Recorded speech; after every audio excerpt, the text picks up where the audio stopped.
For those of you who are our new scholars or recent alums, you just have to understand how far ahead of his time that Dr. Stahl was. UCLA was not in the first round of the RCMARs in 1997. We didn't compete in that round. We came in the second cycle in 2002. But launching this RFA in this program in 1996, shortly after he arrived, was really quite path-breaking, and I think is one of the reasons why the RCMAR program, of all the center grants over the years that NIH has put out there to try to develop minority faculty, by far and away by the numbers, the RCMAR has been one of the most successful. And actually our own Dr. Herrera, who's on the call, published an important paper about those outcomes a few years ago, if you want to look at them. Dr. Stahl has received a lot of important awards in his life, but in 2012, he was recipient of the most prestigious award that the Gerontologic Society of America give, the Donald P. Kent Award, which annually recognizes the member who best exemplifies the highest standards of professional leadership in gerontology through teaching service, interpretation of gerontology to the larger society. But before Dr. Stahl came to NIH, he also was a professor of medical sociology and social gerontology at Purdue University for over 20 years. He published 3 books and over 100 articles and chapters on the health of older Americans, social factors in chronic disease, minority aging health, and statistical methods for the measurements of health in aging populations. He really, bringing this background with him to NIH, I think is what made him such a really powerful and insightful branch leader and program director for the RCMAR. But most importantly, although he had all of these accolades and was so incredibly brilliant, he also was one of the most approachable people I've ever met in the leadership structure at NIH. He clearly cares deeply about young scientists, and he has hundreds who he helped move along the pathway, many of them here on the Zoom today. So with that, I'm going to turn the floor over to Dr. Stahl. Thank you. Thank you, Carol. With an introduction like that, I guess I ought to say in conclusion, let me. Yeah. Thank you very much, Carol and Kenrick, for the introduction and introduction and invitation, and congratulations on the almost 20 years of CHIME leadership. It's a major accomplishment, and I think you should really be proud both of your accomplishment as well as your longevity. I think it's in no small part attributable to the excellent faculty and the excellent RCMAR scholars that you have that you've been able to attract to UCLA and to CHIME. Carol had asked me to give a history of the RCMAR program, and that's what I hope to do, as well as some of the accomplishments of the program itself. Forgive me if this is kind of self-referencing in a way, but it's relevant to the history of the RCMAR programs. As Carol said, I was a professor at Purdue University for more years than I care to remember, teaching medical sociology and social gerontology and their advanced methods courses in the Department of Sociology. My research there was primarily, at least to a major extent, in the area of minority diversity and equity research between the 1970s and 1990s. And the vehicle for doing that was primarily through hypertension research. As Carol said, I joined NIH in '96 and helped develop programs in elder abuse, caregiving, and relevant to today, most importantly, in minority health and equity research. Can I have the next slide, please? Thank you. At Purdue, I was actually frustrated with a number of problems that existed in the research that I was doing. I looked for some solutions to these problems, but was kind of unsuccessful in finding many of them. And so what I've tried to do is to categorize these problems into 6 areas, and those areas are listed on the slide that hopefully everybody can see. And not that these have been entirely solved yet, but indeed these are the problems that I encountered in my research at Purdue in the areas of healthcare delivery and in hypertension. And I'll describe each of them very briefly because they led directly to the creation of the RCMAR program in 1996 and 1997. The Pleistocene of the research area in this area. One of the major problems was that a great deal of the research, especially in the social and behavioral sciences, was intensely descriptive. And while there was some really elegant description, there was little else in the area of minority health. There was very little in the way of interventions at that point. There was very little in the way of understanding the mechanisms behind some of those descriptions that we saw in the literature. The second area of problems that I discovered, and I've lost some good friends over this, there are some really first-rate scientists who happen to be minority group members. They got their research chops, and they were immediately hired away from tenure track positions in universities. They became, God forbid, university administrators, for example. And that was true at both Purdue as well as other major institutions. So there was an inability to really maintain a diverse faculty in our major institutions. And then in the 1990s, there was the baby boomers were about 20 or so years away from getting Medicare, Medicaid, not Medicaid, I'm sorry, Medicare, well, Medicaid also in terms of hospitalization issues, Medicare and Social Security.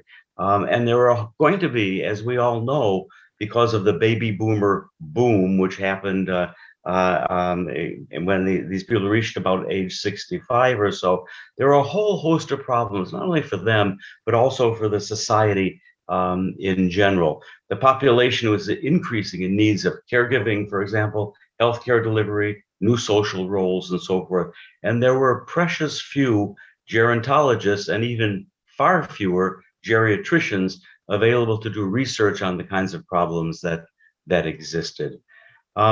And a fourth problem was that research in the area of gerontology, medical sociology, tended to be highly siloed. And by that I mean people stuck to their own disciplines. There was very little multidisciplinary research that was going on. This was true in my own research, which was intensely multidisciplinary in hypertension and social strain and delivery systems. It almost had to be multidisciplinary. But for more junior faculty, multidisciplinary research was really not terribly appreciated by tenure committees. And yet science was going in a very multidisciplinary direction, especially critical in the areas of minority aging research, public health, and in stress research.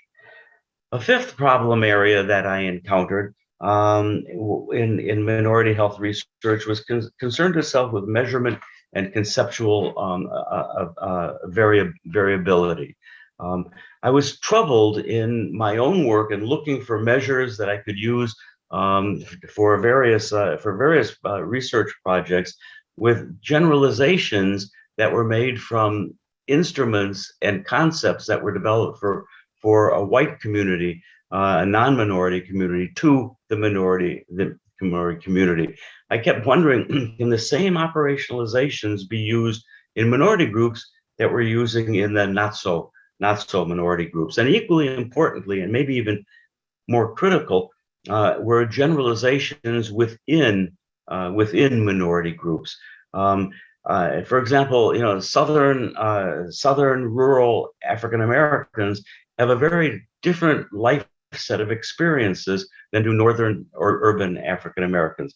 Wide cultural variability between Dominicans and Mexicans, for example, and yet that was never right. That was not at that point not really recognized in the literature. That there was just a lumping, if you will, of all African Americans, a lumping, if you will, of all Hispanic people. I kept wondering, is the diversity within the group as well as between groups, obviously, what proportion of the diversity was really attributable in measurement was attributable to cultural diversity as opposed to real diversity in those groups. And finally, excuse me, recruitment was a bear and always has been, and unfortunately continues to be, of minority groups, minority group members in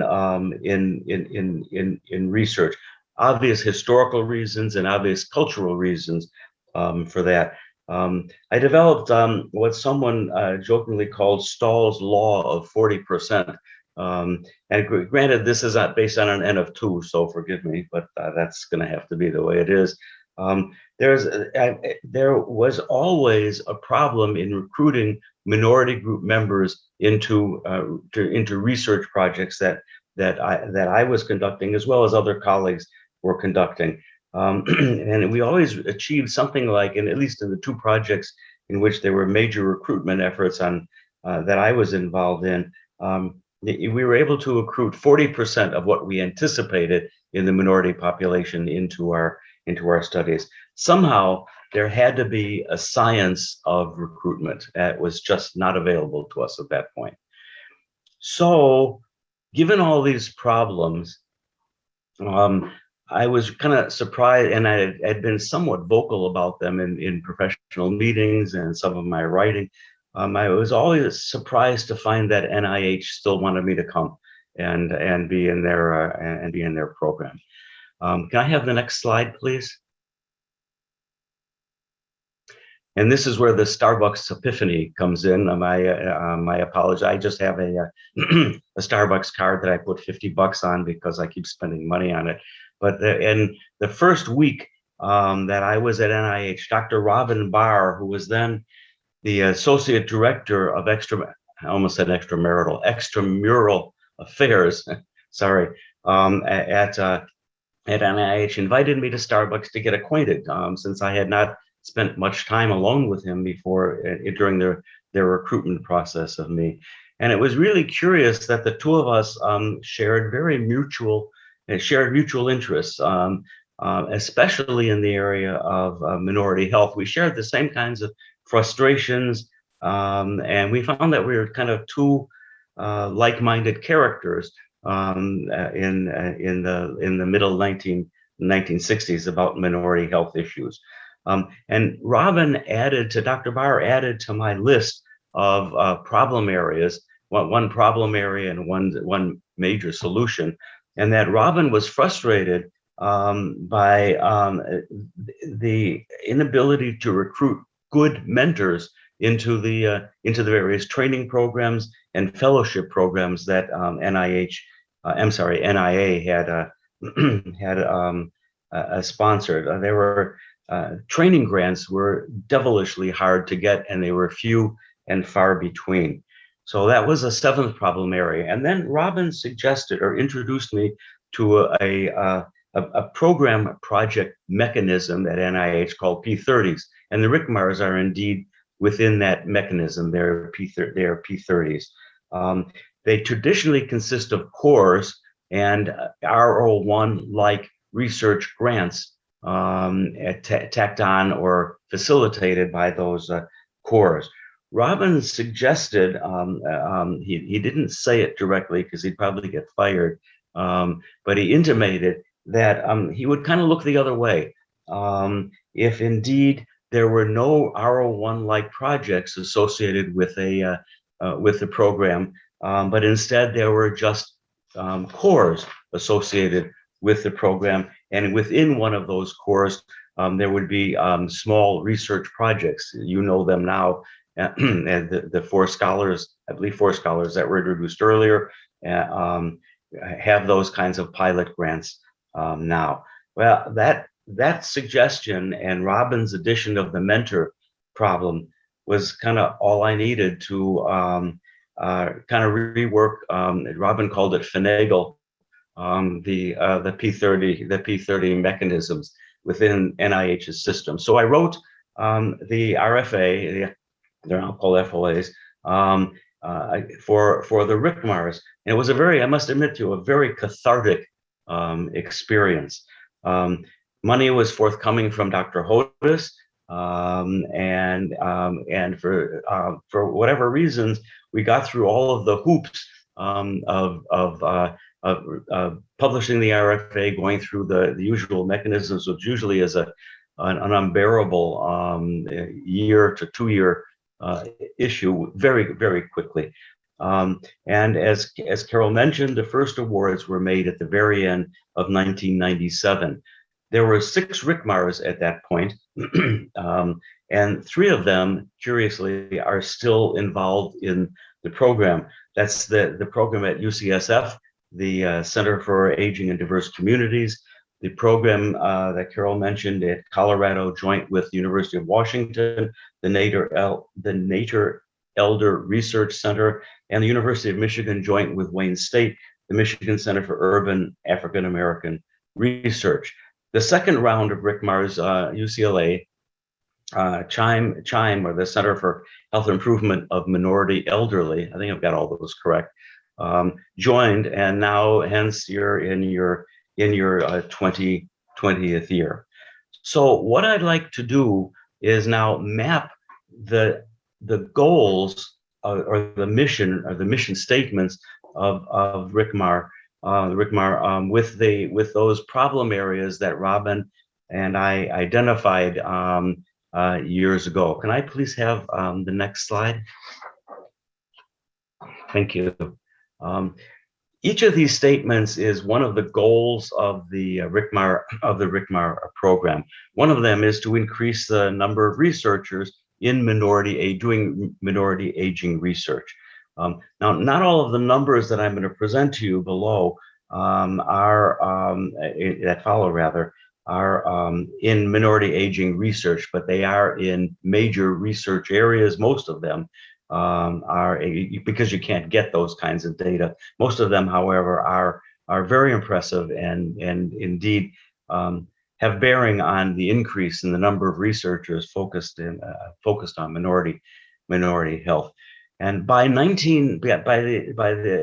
academic year 2019-2020, there have been over 425 RCMAR scholars who have been mentored by the program. There's an asymptotic rise now because there are a whole slew of new RCMARs based around the Alzheimer's disease monies that have come into NIH. And the majority of those 400 plus are doing research, at least from perusing the titles of some of the publications, are doing research on minority aging health. There have been over 200 research grants awarded to these scholars, and many of them from NIH. And in the academic year 2019-2020, not but in the academic year, there are over 1,300 publications by these people. And indeed, in perusing at least the CHIME publications that I perused in preparing for today's comments, many, if not almost all of them, are intensely multidisciplinary. And so it seems to me that the mentoring relationship has been effective because many of the RCMAR scholars, early scholars, are still publishing with their mentors. So there has been obviously a very positive, interaction with the scholars and the mentors. So I think that, and it argues well for the multidisciplinary nature of the research workforce in the future. So I think that covers the problem. It covers at least approaches. It doesn't cover approaches the problem. of the number of researchers doing aging research, and the two siloed nature of research in aging. The second problem, the second goal, statement from the RCMAR mission is to increase the diversity of the professional workforce. And unfortunately, I'm masking your screen, but you can see, just looking around on the screen, you can see the incredible diversity of the workforce, in the training workforce, the scholar workforce in the CHIME program. And there's a latent consequence also of this diversity. We selected on purpose, rather than mentoring grad students, we selected primarily junior faculty to be mentored by the outstanding scholars that are the mentors. And the purpose for that was there was a real need to keep these young, the new faculty in the research in the research field. And I think with a few notable exceptions, I think we've done quite well with that. The notable exceptions are, of course, one was mentioned by either Carol or Kenrick, that one of them is the head of the Indian Health Service, who's now, I guess, in the National Academies, was a RCMAR scholar out of Colorado. The director of extramural scientific research at NIH, at the National Institute of Minority Health Disparities, was initially a RCMAR scholar, and not the Attorney General, the Surgeon General of the state of Michigan was originally a RCMAR scholar. So I think the second concern that I had, that is maintaining minority investigators in aging research, has more or less worked, at least from the people that we've seen doing research. The initial researchers from mentors being mentored are still doing research in the area, and it also, I think, solves Robin's problem, Dr. Barr's problem of engaging and maintaining mentors in the process.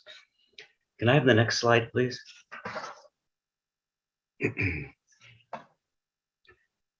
A third goal of the RCMAR mission was to increase recruitment intention and retention of minority elders in research projects. It's due to the problem is due to very obvious kinds of historical and cultural reasons that certainly are not necessary to mention here.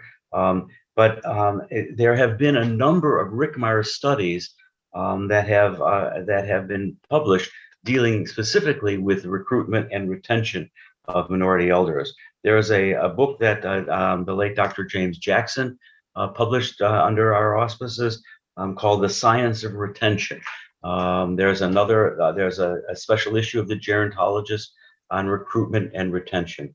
It's a critical function of the community liaison corps, the Dr. Sarkisian's corps. It's kind of tough to qualify, excuse me, this, but a recent perusal, I think it's LinkedIn, I'm not quite sure which of there are a couple of things that publish online, what people are currently looking at, has cited the Gerontologist article, a special issue, several times. And I suspect that it's due in part to the problems of recruiting people for COVID shots, COVID vaccinations.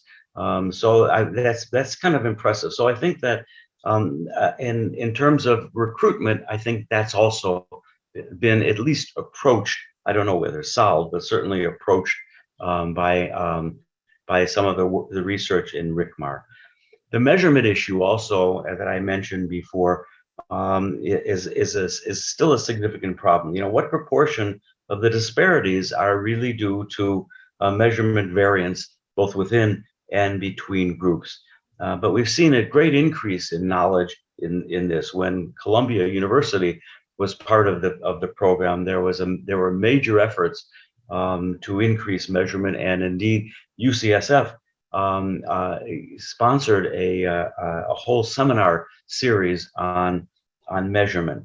And it's part of the function of the analysis core, and there's been an extensive involvement of the analysis core, I believe, in most, if not all, of the research pilot projects that are undertaken. There have been also shared mentoring across RCMARs and a number of publications on measurement in minority populations. Journal of Medical Care had a special issue on measurement. We did a special issue in the Journal of Mental Health and Aging, and there's even a book published by Springer that addresses these problems. The fifth goal, or the fifth objective of the RCMAR program, is to increase the number of interventions, to do away with the descriptive research that had dominated, at least at the time that we were doing the research, descriptive research without dealing with interventions, or without dealing with the mechanisms behind some of that elegant description. Clearly, a great deal of the work at CHIME, for example, has really addressed this problem of too much description and not enough intervention and mechanism research. Dr. Marino's work is obviously notable in that regard, and provider home connection with clinical pharmacy and primary care. I was intrigued by, and I didn't get to read the whole thing, but Dr. Robinson's work on John Henryism that has been published by in the lead journal in medical sociology, Journal of Health and Social Behavior, on depression and allostatic load as a consequence of John Henryism. So clearly, there has been a major move beyond description within the RCMAR programs. So although Carol accused me of being early in taking a look at these problems, I think there's been some major changes that have taken place. Let me conclude, and don't put the next slide up yet because it's kind of controversial. So let me conclude by saying that not all of the problems in minority health and health disparities have been solved. Obviously, we would all be out of business. It'll take another year or two, I think, to solve all of those problems. But clearly, the RCMARs have made inroads in some of the knottiest problems of minority health research and health disparities and equity. I think that the RCMARs have accomplished a great deal in their 25 years, and certainly CHIME has accomplished an incredible amount in their 20 years of existence. I'm also very pleased that NIA sees the importance of these programs and has continued funding the RCMARs, as well as increased funding of the RCMARs through the monies that they've gotten, that Dr. Jones mentioned, through Alzheimer's disease. Can I have the final slide, please? Not all health disparities have disappeared, obviously. Far from it. But at its very base, I think that health disparities are primarily at their ultimate mechanical base of the mechanistic base of them is really a political and moral problem more than it is a research problem. But on the other hand, at a minimum, what we're providing, what you are providing through your research, is contributing the necessary science to change a system that often militates against that change regarding minority health and health disparities. I think we have to ask ourselves, we have to continually ask ourselves, if what you're doing, if the research that you're doing, that you're conducting, is the kind of research that will contribute knowledge that can improve the health of minority elders and the systems that deal with minority health elderly in the United States. And if any kind of a program, my feeling is that if any kind of a program can achieve this goal, it's certainly a program like the RCMARs. I think the CHIME, as well as the other programs, as well as the scholars that have been trained by the various programs, and certainly exemplary at CHIME, is that you've achieved a lot. And to be honest with you, I'm very proud to be associated with this program. So thank you. And that's it. Hey, thank you, Sid. That was wonderful. It's just perfect. And I think, for a lot of the people who've been affiliated with the center in the recent years, I think understanding where we started and where we're trying to head is so important. We have a few minutes to ask Dr. Stahl some questions. And I am wondering if you can either raise your hand or just turn on your mic. Either way.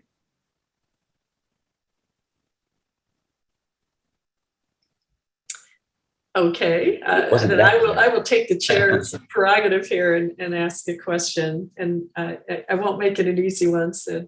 So I think for a lot of our investigators and a lot of the leadership in the RCMAR, the way kind of politics is going and the vaccine rollout, that we're seeing loss of life expectancy, and it's disproportionately affecting the populations that many people affiliated with our center have worked so hard to try to improve the health of. As you kind of look forward, is there anything optimistic that we're missing? Yeah, I'm kind of optimistic about it. I think that if you take a look at vaccine numbers right now, as an example, the historical problems of including, especially African Americans, in research, the uptick in the proportion of African Americans, for example, Hispanics, for example, recently in getting their first dose of COVID vaccine is I think impressive. They still lag behind, according to I just discovered this last night, so I haven't quite internalized it yet. But this is from the Kaiser Family Foundation. As of October 4, they report data from 43 states, and they report that the proportion of African Americans, proportion of Hispanics, are catching up to who have had at least one dose, are catching up to the proportion of whites that have had a single dose. Asians are way ahead of us, and for a bunch of cultural reasons. So I think, at least in that regard, in terms of research, I think that I think there may be some hope in the area of recruitment. And indeed, I think that as educational status changes, as socioeconomic status improves, I think that we can look forward to a reasonable sort of increase in or a decrease, if you will, in the disparities between various populations. And maybe I'm just too optimistic, but I think that's happening, and it appears to be happening. Hopefully, the change in vaccination rates, for example, will decrease some of the hesitance on the part of minority populations toward the delivery of medicine. And that was a hard question, Carol. Any other questions for Dr. Stahl? If not, this may be the first time in RCMAR history we've ever been ahead at this point in the morning. Well, I have a comment. It won't take too long. It's not a question, but just to make sure this group knows just how important Sid has been. So I think the numbers he quoted of the 425 scholars and 200 grants and 1,300 publications, I think resonate not only at NIA, but throughout NIH. So some of you may know that the NIDDK put out an RFA that basically was RCMAR this year for obesity and diabetes. Same thing, cores, no R01s, just pilots. And I think the goal is then to build a network of centers that hopefully will grow in those other fields to bring minority scientists in and mentor them. So I think the meeting you had with Robin in the Starbucks has not only affected NIA, but really, I don't think it's too far to say really the whole extramural research enterprise at the NIH. And so we're just grateful that you didn't go to Coffee Bean and not meet him or get lost on the way or something else like that. So just thank you for that, for everything that you've done. Thank you. That's great to know that DDK is doing that. I know that NCI had done something very similar about 10 or so years ago. I had a program, a mentoring program like that. Hi, Tony. Your mic is, yeah, there you go. And this is another highly honored guest. Thank you for joining us. Great. We're having trouble hearing you. My pleasure. I did want to reiterate all the wonderful things that were said. Can't hear me? Oh, yeah, we can hear you now. I just wanted to say that I wanted to reiterate all the wonderful things that people said about Sid. He was so important. I mean, we can document the facts, but you really can't document, although I do spend a lot of my career doing this, documenting the support he gave, just the intangibles, the commitment to the science, the willing to fight the fight, to go up against the powers that be. So thank you, Sid, and it's great to see you. Hi, Tony. Good hearing you. Absolutely. We think Thank you. Sid, I think you were so powerful because you're so tall, like tall people have an easier time in the world, right? I think I come up to Carol's shoulders if I'm not mistaken. Or at least we're eye to eye. All right. Any other questions or comments? And again, Tony, it's just so great to hear you.